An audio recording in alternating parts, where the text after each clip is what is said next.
Good morning, Twin Cities. Up and Adam. I'm Jack Tomczak. That's Andrew Lee. Good morning. Show produced by Lump. Sometimes. Show listened to by Bob, Steve, Leonard, Mary, Gwendolyn, Becky. No, Gwendolyn stopped. No, you didn't. You scared her away. What? Do you remember? Did you hear that? No, Gwendolyn stopped. Yeah. Yeah, she got very upset at something Lump said. Or does that mean that we're down to goodness. 13? I think so. I think. We will go Those were- find a 14th listener later on today by foot. Street team By assemble. foot? We'll make it into our own little we've like gotten all Pokemon of- Go type game. Yeah, most of our Find a listeners listener. we've acquired by door knocking. I acquire them by throwing Pokeballs at them. Hello. Hello, have you listened to Twin Cities News Talk? Hi, we're from Up and Adam, and we'd like you to take a listen to our show. That's right. Here it is on the AM radio. Just think of how We bad are that also on sounded AM 103.5 radio. FM sometimes. You know what? And on the iHeartRadio app or stream. You- Arguably the best listening experience is to be However had on you the can do iHeartRadio it. app. Yeah. However you can do it. Yes. I met That's what I somebody meant. new the other day, and they asked what I did, so I told them, and they said, "Oh, I don't really listen to AM much." And then went on to tell me about listening to Glenn Beck, Rush Limbaugh, and Sean Hannity. I'm like, that's the same station. Right. He's like, oh, 103.5? I was like, yes. Yeah, we're on FM too. So if you're having a hard time listening on the AM, listen to 103.5 FM, or of course online or on your iHeartRadio. You learn something about how people perceive and remember what they listen to, because in nearly every time, not even nearly, every single time any one of our shows on this station goes to break, there is at some point something that plays that indicates that you're listening to Twin Cities News Talk AM 1130. A lot of the time that will include and 103.5 FM, but I don't always have time to include that in a liner. And liners have to be, of a certain length, liners and promos. So if I have time, I include the end 103.5 FM, but most of the time you hear, Twin Cities News Talk AM 1130 every single time a show goes to break, no matter where you're listening. So it just shows that people remember what their dial is tuned to much more strongly than what they're hearing come through the speakers. So it's interesting. Where the dial is set in their car is more important than anything. And nobody we has say. dials anymore, so I don't know why do we even call it that. I was cranking down the window the other day. So, but what it says on their screen with their Right. That's button what they radio remember. is more important than anything I say. It would appear so. Let's start putting Based on the messages- anecdotal evidence, like your story that you just told. Let's start putting messages into radios. That's already a thing. But how about we do it? That's a thing that we do. That's cool. Look at your radios, everybody. I guess.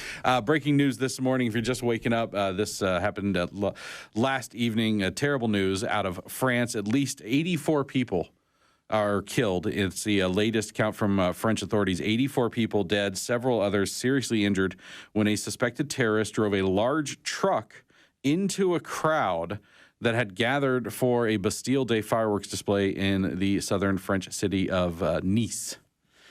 No immediate claim of responsibility, but two sources, including a U.S. counterterrorism source who collects and monitors jihadist social media, told Fox News that accounts linked to ISIS were celebratory and that their followers were told to use the hashtag Nice.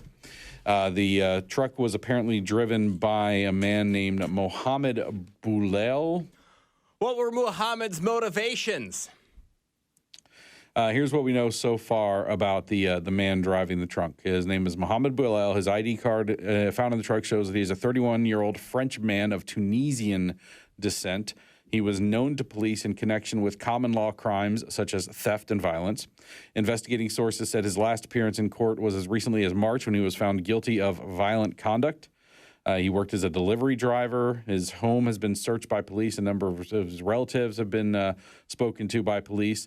The attacker was apparently not known to the intelligence services, suggesting he has no previous background in terrorism offenses or suspicion. The fact that he was not on the watch list will be of grave concern as an investigation into last year's Paris attacks identified multiple failings by France's intelligence agencies. Security services are attempting to find out if this was a planned terrorist attack out of a cell of terrorists, or if this was just a, sort of a lone wolf inspired by terrorists or terrorist propaganda.